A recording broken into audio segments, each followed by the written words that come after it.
Man, you guys are in for a treat today. You don't even know. I know the first time that I got to hear from my friend Ford, he was not yet a friend, but an incredible speaker at the U.S. Christian Chamber of Commerce event earlier this year. And I can't believe that it was only this year and a couple months ago, because it feels like a lifetime that I've had the joy of getting to know Ford. And I know there's so much more that I'm going to get to dive into right here. So if you guys are not familiar with who Ford Taylor is, it's okay. I wasn't either. And now I'm like, what rock have you been hiding under, brother? Because the Lord is about to remove a basket off of your own lampstand that has been placed, because there is so much profound wisdom that needs to be shared in the marketplace. And this is a place that we get to do it right here on the Messenger Movement podcast. Ford is an author, an educator. He is a connection specialist in and of itself.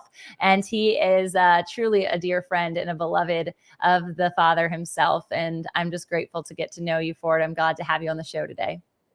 Tamara, thank you so much. All those things you just said about me, I feel the same way about you. It's been such a blessing. I feel like we've been friends for 25 years, even though it's been a short period of time. So Thank you for all you do. Thank you for who you are and how you do what you do. So many people. Last podcast I did, I actually talked about rebranding Christianity. Yes. And I think if I were going to rebrand Christianity, I might just put your face on it. So thank you. Thank you for who you are.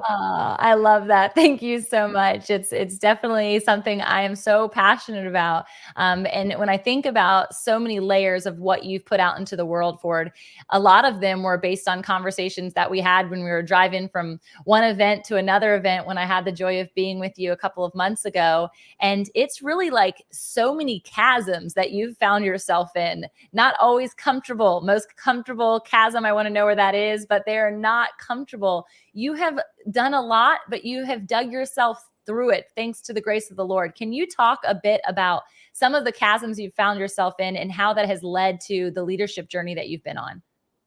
Yeah, Tamara, I've been in a few, and a lot of them were self-inflicted. I mean, sometimes we, even when we love God, we can do things or get ourselves in positions that we slowly walk down a road. I teach this concept called the road to Neverland, where as we're walking down the path to fulfill our destiny or our vision that God's given us, that we get off that road. And sometimes we get so far off the road that the very things that we claim we would never do, I'd never drink and drive. I would never gossip profusely. I'd never cheat on my spouse. I'd never hit anyone. Those things that we say we would never do, we end up following. And as you know, I had a major moral failure in my life. And most of that was based on a lot of arrogance. And that was based on insecurity. And, I teach people today that if you show me the most arrogant person in the room, I'll show you the most insecure. We were able to take a company that we bought when I was just turned 25. Actually, the month after my wife graduated from college. And over a 16-year period, we became the largest decorated sportswear apparel company in America in our industry.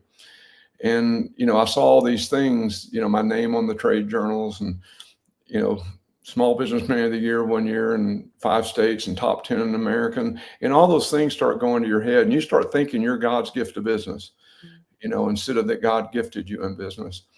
But after that moral failure, for quite a while, thank goodness God got a hold of me. And when people ask Sandra today, because when they ask me to describe Sandra, I say she's an angel in a woman's suit. Because when I confessed to her what I'd done, I knew she was going to leave me. I had zero question. Yeah.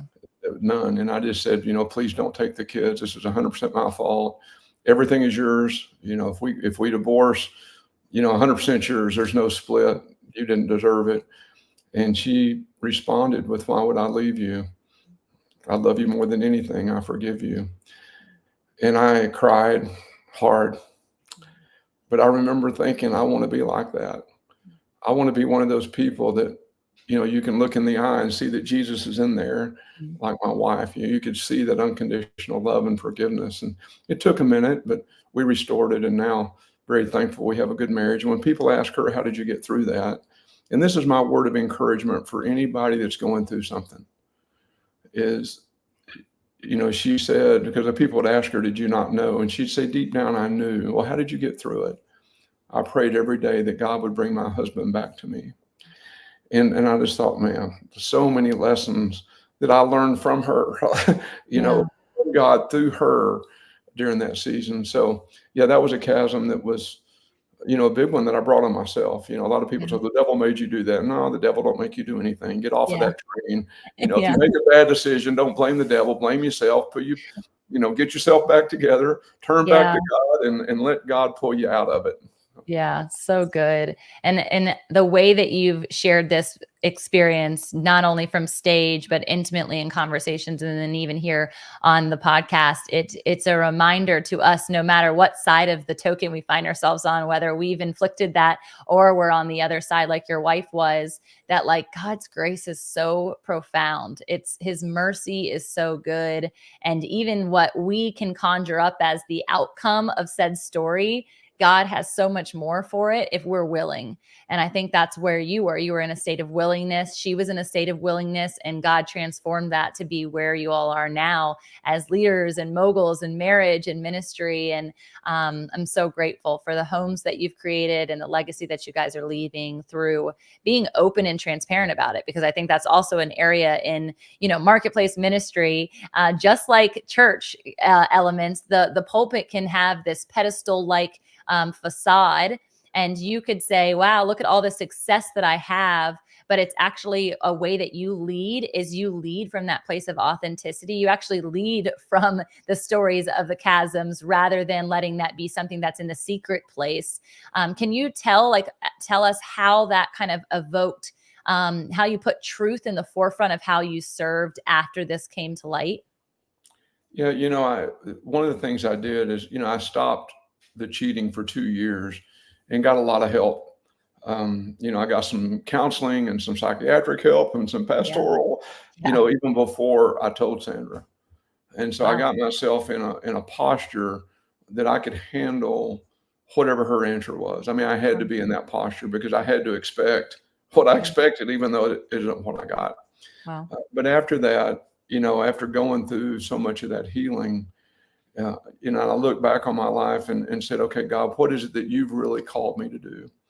And I felt like at 17 years old, he had called me to bring leaders together in Paris, Texas, Mm-hmm. for prayer and business people and pastors. I was the discipleship leader at our church. And I felt like that's what he had called me to. When I shared that with my pastor, he said, why would God want to do that?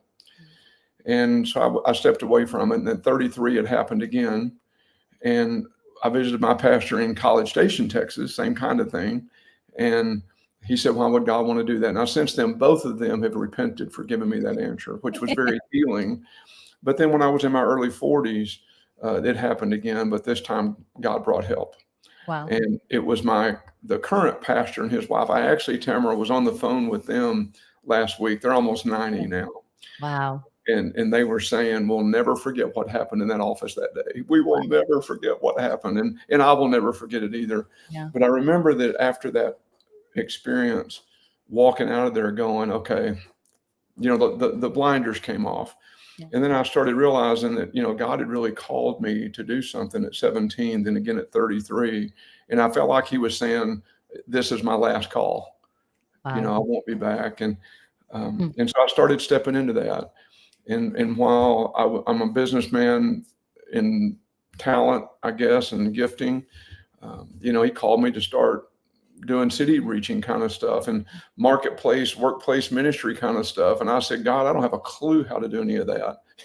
I'm pretty good at business. Can you just let me stay over here? I'll keep Yeah. my act clean over here. But I knew I had to go find out. Wow. And so I left the business world to go find out, God, is this you? Were those two calls, this third call to do this, is it real? Wow. And I started looking back on my life and realizing, one of the tools we teach, as is called a VP MOSA. Yes. Vision, purpose, mission with objective strategies and action plans. And I wrote mine in the summer of 2000. right after I kind of came off and realized, when the blinders came off on what I Yeah. was doing.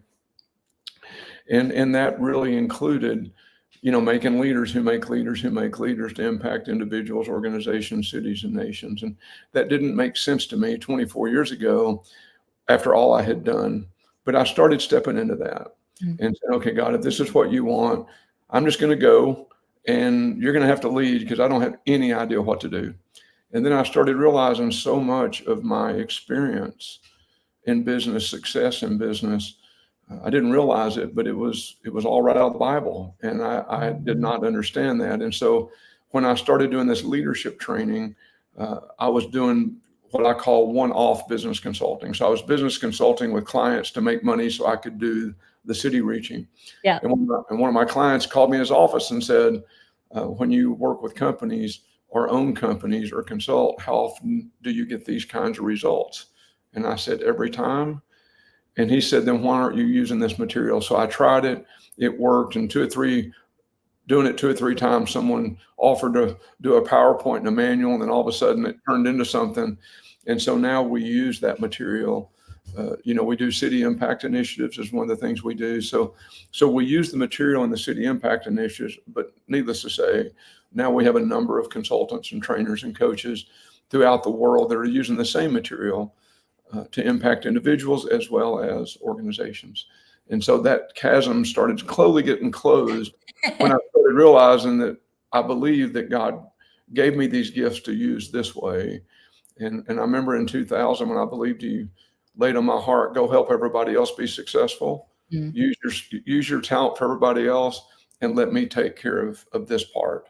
And so that's the walk that Sandra and I agreed to walk. And we've tried to do our part, but He definitely has done His, and we're thankful. Yeah, that's so good. And I just think back to like all of my leadership workshop days from literally elementary, middle, high school, and watching how that has evolved in my own life.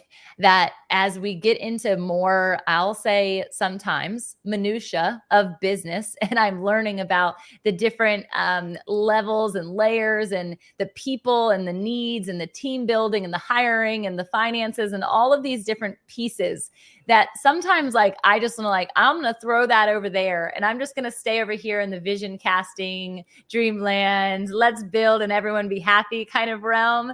But as a leader, it's so necessary for us to actually be able to put our hands in that minutia and help others see how do these pieces all go together. And when I was reading through your book, Relational Leadership, that was really what I was seeing come to life, was that you have touched every level of business through this consulting work, through this leadership support, because you've helped every different type of leader, no matter where they were in the C-suite, even the operational teams, even inside of manufacturing plants, right?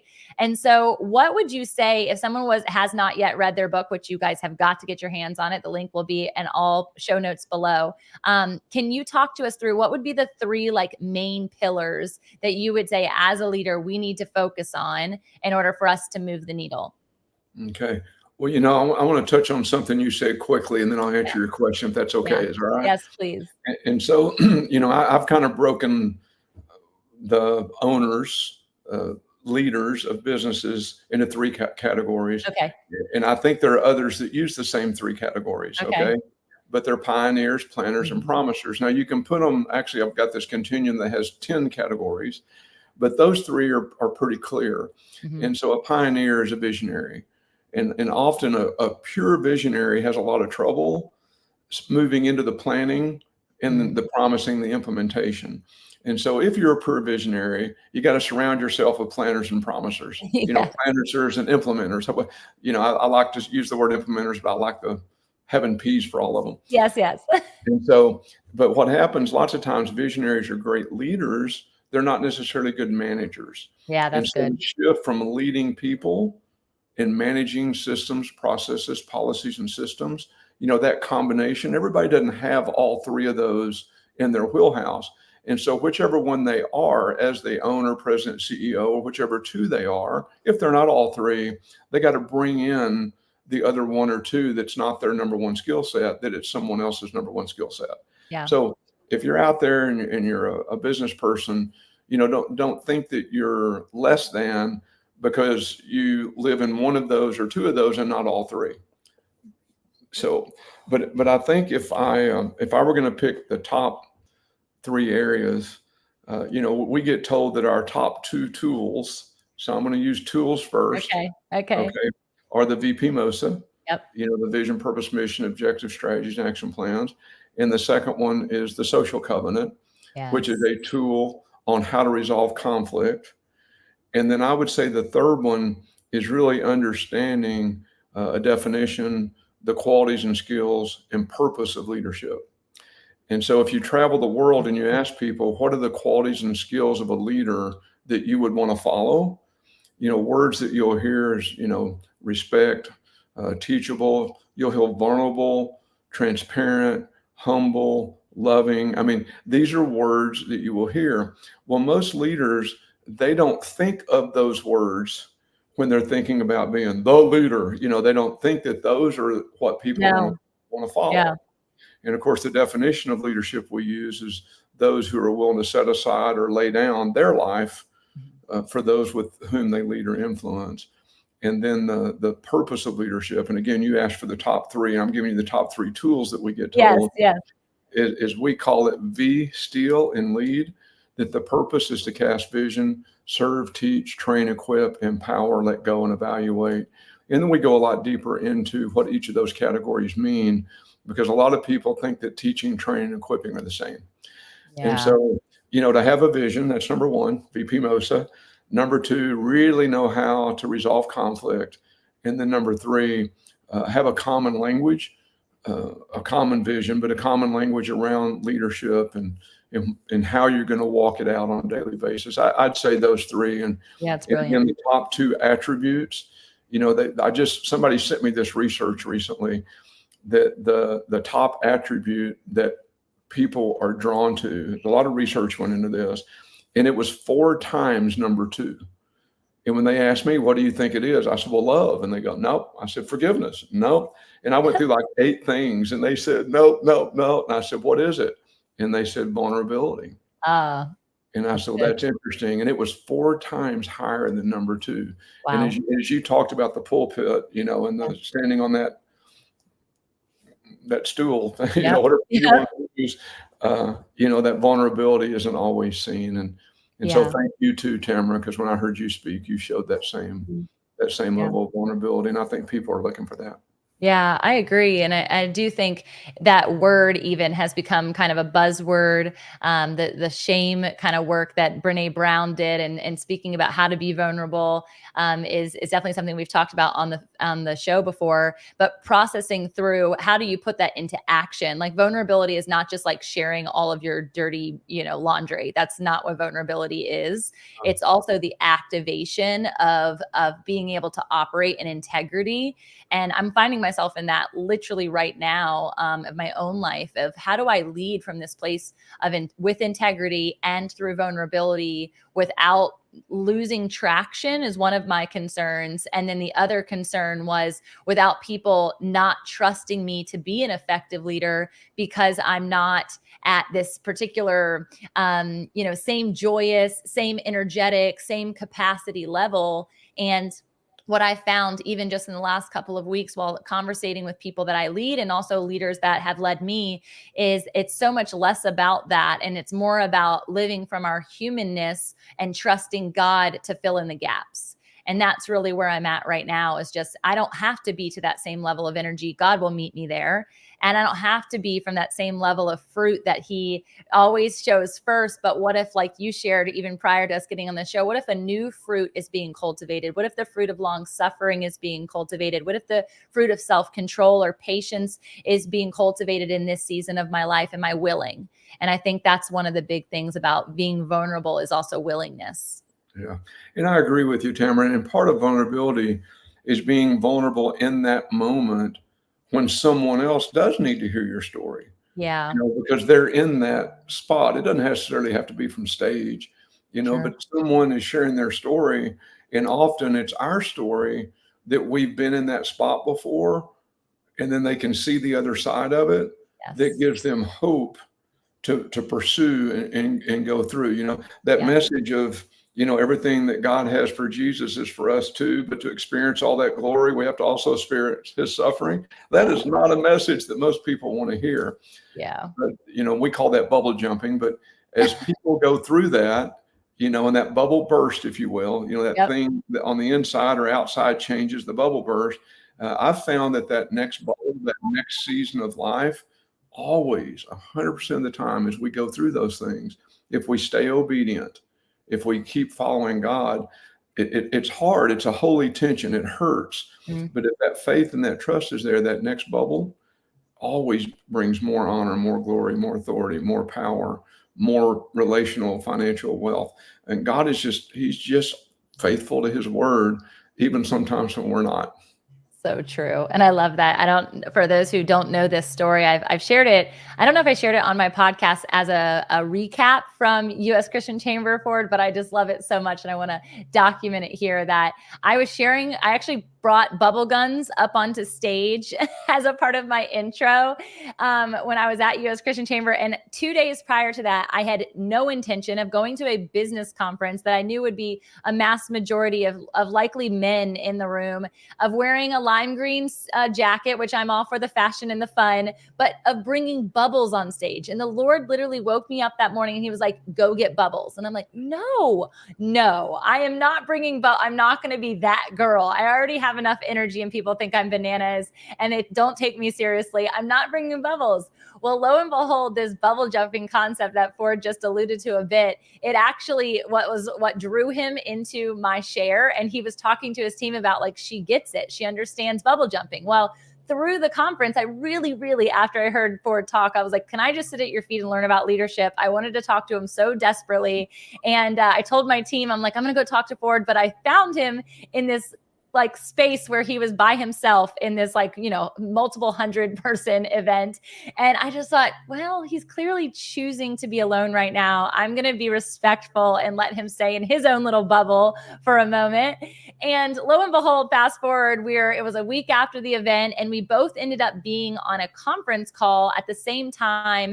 And it was an accident on behalf of the person who double booked us basically. And right when I saw Ford, I'm like, oh my gosh, you're exactly who I wanted to talk to. He's like, I wanted to connect with you too. So we ended up taking like 15 minutes of her hour just geeking out about bubbles and what it means and the connectivity that we had. And so that's where our friendship literally emerged from, is this idea of bubbles. So I'm glad that you brought that back into frame with this particular conversation, because I hadn't thought about the fact that when this bubble bursts, which is where my life is right now, I feel like a bursted bubble. I know that there's more, and it's so much more about what God can do with that than what we can do in our own power. Yeah, and it was so helpful for me, Tamara, for you to give me the feedback that it looked like I was surrounding myself with people to protect me. I appreciate that very much. I mean, deep down, I'm a little bit more introverted than extroverted. And Yeah, so I'm pretty balanced in the area, but lots of times at those events, I just get pulled on nonstop. And the totally. reason, as I shared with you, the reason I sit on the opposite side of the room is I literally I want to go and listen to the other speakers. I'm a learner. Um, Yes. and if I sit over on the other side, 90% of the time, somebody will tap me on the shoulder and pull me out of the room and want to talk. And so I That's am smart. protecting that time, but it's not like I'm protecting from talking to other people, because at the breaks, I'm more than willing to. So, but Well, that I've been in feedback. multiple other rooms with you since then, and you definitely were surrounded the entire time with people talking to you. I'm like, when does he have a bathroom break? And I think I'm bad at that. So I get it. And I'm just glad, because this just is another reminder that, like, God will position you, like the desires of your heart or a connection point. If you feel like there's a connection between you and someone, God will make a way, even if you're not the one who's going to plow through an experience like he did. And it's just been really cool to see all of the different things that we've got to experience together and what we get to build together too. Absolutely. So process Ford, a couple of times that we've been on calls together, you have shared this prayer. And I think when people think about leadership, or if they think about amassing a certain multiple millions, hundreds of thousands, whatever your, budget range is, or your poverty mentality is stuck at right now, the glass ceiling is broken when you're around Ford, by the way, always broken. He brings you to the next caliber of what God has promised for you. And when you are processing that in, you say, stained glass versus plain glass way, how do you bring this idea of this prayer covenant into places that don't necessarily practice faith forward?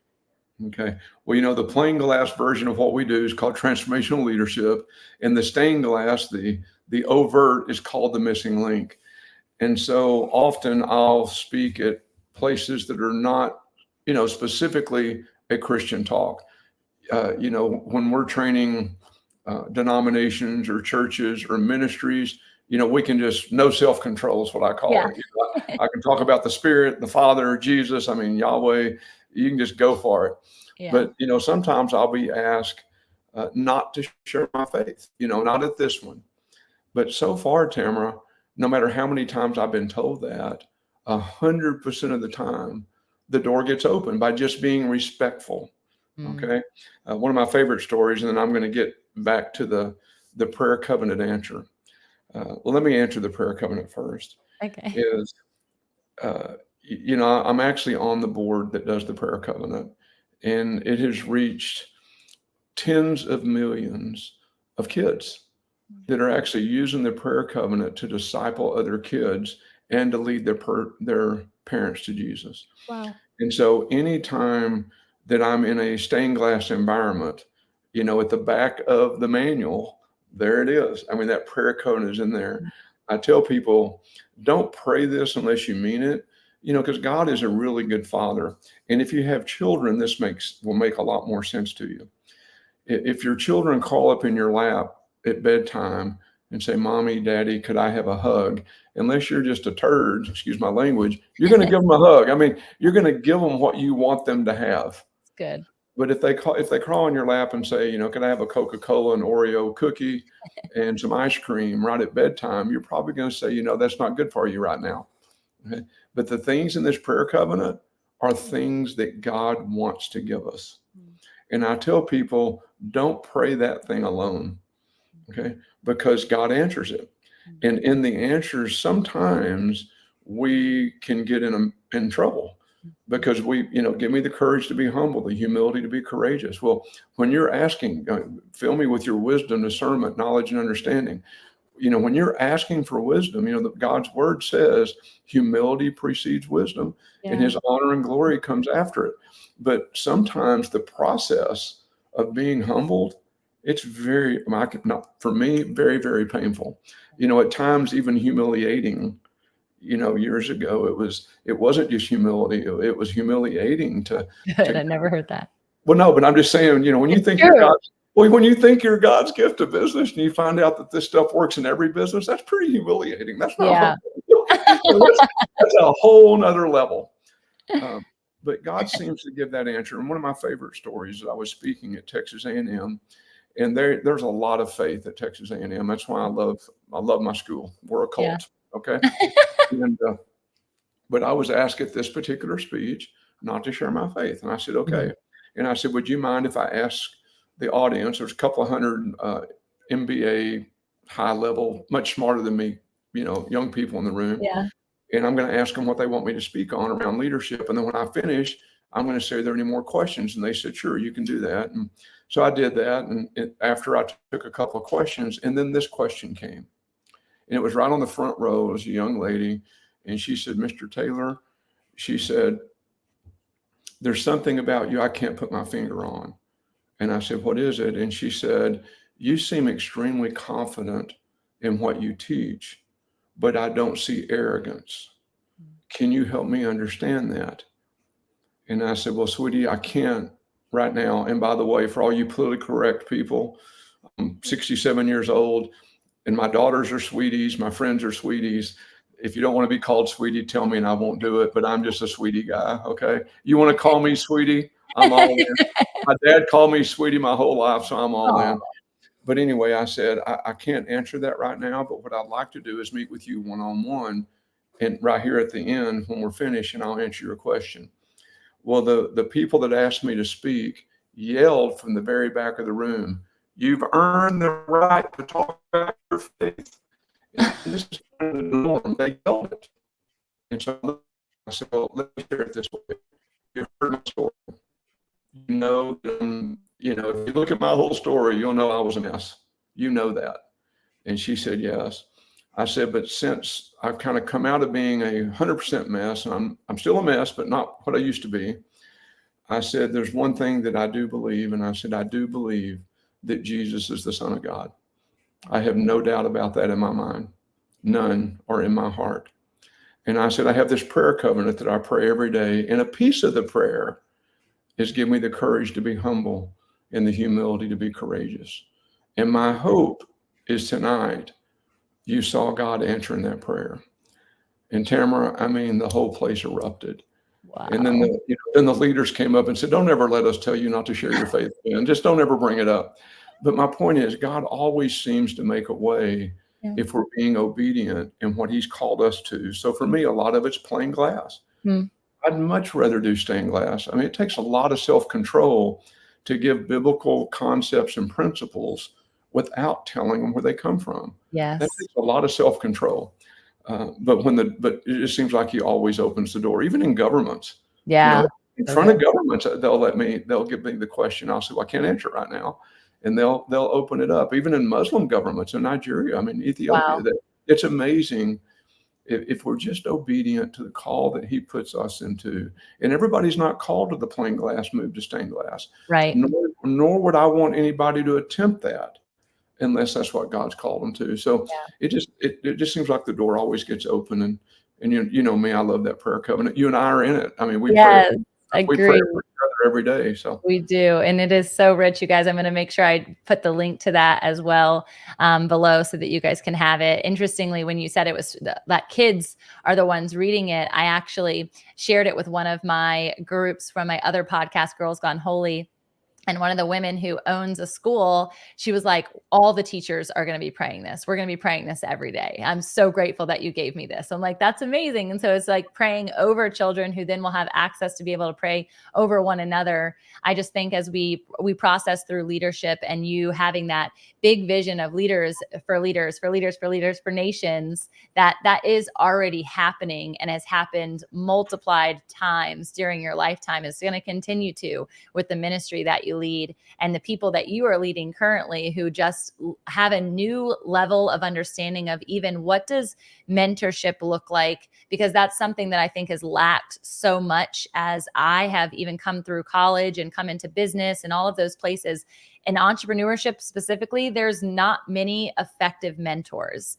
And that's generally because they haven't actually gotten their way out of their chasm. They're hiding said chasm from the public. And so I just love the way that you show up vulnerably, truly, Ford. And I'm so grateful for the depths of knowledge that you have. And you're going to be a part of Founder. And we're so excited for anybody who's listening who has yet to ever be involved with the mission of Founder. It's for marketplace ministers. It's for people to operate as ordained and sustained entrepreneurs. And he's going to do that through our virtual event this year, through the in-person next year. And so come and join us. Come and be in the person with Ford. You will not be shocked by what you're hearing already, but it will actually draw you into a new level of who you are in Christ. And that is in a space of humility. And so I just appreciate you for that, Ford. Is there any final words you want to leave with the messengers here who have been called to share the good news? Yeah, all you messengers, just keep on being messengers. And if you do hit a spot in your life, I went through one of these, not knowing what it was, but it ended up being told that I had chronic Lyme disease. And I remember going through that and my wife asking me, does anything make you feel good? And I said, honey, I've always felt in the last years anyway, that God's always right here. It's like I walk with Jesus every day. And right now I feel zero of his presence. I'm reading his Bible. I'm singing, I'm worshiping. I'm trying really hard, but I just feel nothing. And she said, does anything make you feel good? And I can't tell you the three things I told her I could. I told her ice cream, food, sex, and helping other people. And she said, well, those three are not hard to make happen. And she said, so why don't we just for 2 hours a day get you on the phone or Zooms helping other people? Because then you can at least feel good during those 2 hours. Mm. And then one day somebody handed me a movie as I was walking out of an event, and they said it's not finished. It was PureFlix. Yeah. And Wow. and the chief operating officer said, God told me to give you this movie. And I went home and I watched it. And I don't know if you remember God Is Not Dead too. Oh yeah. Oh yeah. But the teacher was having a birthday cake with her grandfather, and he asked her, "Are you okay?" And she said, "Not really." And she almost said verbatim to him what I had said to Sandra just a few weeks ago. Wow. God is just always right here. Jesus is right here. But right now I feel nothing. And I'll never forget his answer. He's a mentor now, just from this answer, an actor. He looked at her and he said, honey, you should know better than anybody. You're a school teacher. That when the student's being tested, the teacher goes silent. And I broke and I hit my knees and I cried. And I said, God, I will pass this test. I don't know what it is. Every night I was praying, God, either take me home tonight or heal me and use me to help others. This is not fair to Sandra. And then eventually they found out that I had what's called debilitating chronic Lyme disease. And, they told me I could get 50% of my life back. Then we found some technology that they experimented with on me, gave me 100% of my life back. And now we're able to help many, many people with that. And I always share that story as encouragement to anyone. If you're going through it, the best place you can go through it is on your face. The best place is on your knees. And the third best place is still praying with your head bowed, but standing up. But sometimes the more we try to stand up, the more we need to be on our face. Yeah. So if you're going through it, do your best to maintain the faith, keep the hope. And if you're not going through it, be that person that can help others maintain the faith and keep the hope. So whichever side of that bubble you're on, be the person that God sends to someone that can use your help. Be the answer every day. That's part of the prayer covenant. Father, let me be the answer to someone else's prayer today and every day. Amen. Amen. I hope your all soul is just filled, your spirit is filled, and that you have some new tools to put into your own tool belt. If you want to learn more about the tools that Ford was talking about, I already mentioned the Relational Leadership book, and you have to listen to the Audible version because it's Ford himself, and his voice just brings so much peace. His resonant frequency is from heaven, and I'm just grateful for it, the voice in my own life. Ford, thank you for being here. We love you. Tamara, I love you too, and thank you for having me. It's always a joy to be with you. We'll be together soon. Bye, y'all.